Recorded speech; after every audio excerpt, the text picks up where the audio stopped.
Bonjour et bienvenue sur mon jardin dans les Landes. Alors aujourd'hui je sème du chou kale ou kale en anglais. Je vais vous montrer dans cette vidéo deux méthodes pour semer le chou kale. On va voir une méthode hors sol qui va être donc dans une petite caissette de semis. Et puis la seconde ce sera en pleine terre. On va voir ça dans la serre. Alors pour semer le chou kale, voilà, il me faut des graines bien entendu. Il me faut une petite caissette de semis. Moi, comme je ne sème pas de grosses quantités, j'ai trouvé ce petit système là, une caissette en polystyrène. C'est assez profond pour mettre suffisamment de terre et en quantité c'est pareil, c'est suffisant. Voilà, il me faut du terreau bien entendu. Le terreau c'est un terreau universel que j'utilise régulièrement. Alors la caissette de semis, j'ai fait des trous de drainage au fond parce qu'il faut bien évacuer l'eau d'arrosage. Et donc je remplis la caissette de semis. Je tasse un petit peu avec les doigts. Voilà, le terreau il n'a pas besoin d'être forcément très fin. Donc j'ai rempli la caissette aux 2/3. Je vais tasser un petit peu comme ça. Voilà, de façon à avoir un petit lit de semences qui soit plan. Et puis les graines, donc j'ouvre le sachet, je fais descendre les graines. Il doit y avoir même 2 sachets. Voilà, je me retrouve avec un deuxième sachet. Ici, on fait descendre les graines. Alors, elles sont assez grosses, on les sent ici à l'intérieur. Et voilà à quoi ressemblent les graines de chou kale. Voilà, tout simplement. Allez, on passe au semis proprement dit. L'intérêt d'avoir aplani la surface ici, c'est pour bien accueillir les graines, mais en même temps ça va me permettre de voir où je vais positionner les graines. Alors pour le semis, on peut utiliser des semoirs, on en trouve dans le commerce. Moi ce que je fais, c'est que je pince un petit peu ici, je fais un V ici, et je fais descendre doucement les graines, à savoir que les graines sont rondes, donc elles tombent relativement doucement. Par contre elles sont foncées, comme vous avez pu le voir, mais quand je vais semer, je fais doucement et j'arrive à les appliquer. Ça s'appelle un semis à la volée. Je vais essayer de mettre une graine tous les centimètres. Voilà, ça descend, on fait ça patiemment et avec méthode.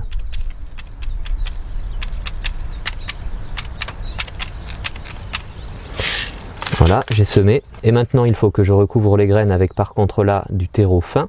Donc le terreau fin, j'ai un tamis, je vais le tamiser.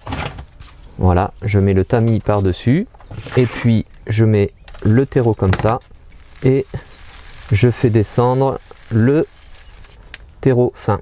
Voilà, on voit que les graines sont recouvertes. Je fais descendre l'excédent dans la caissette et maintenant il faut que j'opère un tassement. Donc j'ai cette petite cale et je vais tasser de façon à bien mettre la terre en contact des graines. Le semis est fait, on voit c'est recouvert. Il ne me reste plus qu'à mettre le nom de la plante avec l'étiquette. Et c'est bien chou kale. Et aujourd'hui, je mets la date, nous sommes le 15 mars. Voilà, je plante l'étiquette comme ça. Je ne vais pas recouvrir de verre pour ce semis-là. Et puis par contre, la dernière opération, bien évidemment, c'est l'arrosage. Voilà, donc la caissette de semis est mise sur l'étagère de culture. On voit à côté les jeunes plants de tomates qui commencent à pousser, ainsi que les aubergines. Et pour l'arrosage, c'est un arrosage en pluie fine à l'arrosoir. Et on fait tomber l'eau comme ça en pluie fine pour éviter de ne faire déplacer les graines. Alors le terreau était déjà bien humide et là je finis de l'humidifier comme ça. Maintenant on va attendre une semaine à 15 jours et le semis devrait lever sans trop de problèmes. Alors pour cette deuxième méthode de semis, je fais donc un semis en pleine terre ici. J'ai ameubli le sol, je l'ai affiné au râteau. Vous voyez, avec le râteau, j'ai fait des petites saignées. Et ce que je vais faire, c'est que je vais semer dans les rainures comme ça, tout simplement. Je fais toujours le petit V ici et je sème dans les petits sillons. Voilà.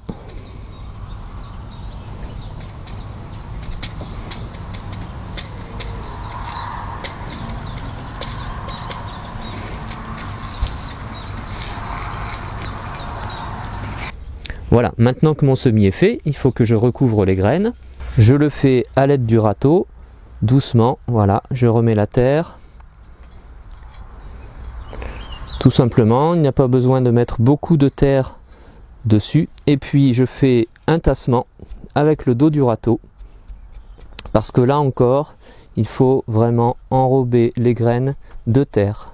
Le tassement est fait et maintenant il faut que j'identifie ma culture. Et bien entendu, la dernière opération, c'est l'arrosage. Comme toujours, il faut de l'eau de façon à ce que les graines se ramollissent et germent rapidement. Un arrosage en plus fine, pas violent, de façon à ne pas déplacer les graines. Voilà, on arrose copieusement. Alors voilà, nous sommes le 22 mars, donc soit 7 jours après le semis, et nos choux cales. En tout cas, les graines ont bien germé. On voit ici que ça a bien germé. C'est pas trop serré, ça va. Donc on va pouvoir laisser cultiver un petit peu. Et puis après, il faudra les repiquer. On verra ça sûrement dans une prochaine vidéo. Voilà pour ce qui est donc des semis dans cette petite caissette. Et puis pour ce qui est du semis en pleine terre, je vous montre ça. Et pour ce qui est du semis en pleine terre, on voit que ça a germé aussi. Les 2 rangs que l'on avait fait aussi germent. C'est un peu plus diffus, il y a eu un entassement ici et là. C'est un petit peu dense, mais là c'est pareil de toute façon. Il va falloir les repiquer plus tard. Je commencerai sûrement par les éclaircir. Et puis on verra ça après. Voilà pour le résultat du semis des choux cales. Si cette vidéo vous a plu, n'hésitez pas à mettre un petit pouce pour liker. Si vous n'êtes pas déjà abonné, n'hésitez pas, abonnez-vous et appuyez sur la cloche des notifications pour recevoir les prochaines vidéos que je vais publier. Et puis, je vous remercie d'être passé me voir et à bientôt sur Mon Jardin dans les Landes. Au revoir!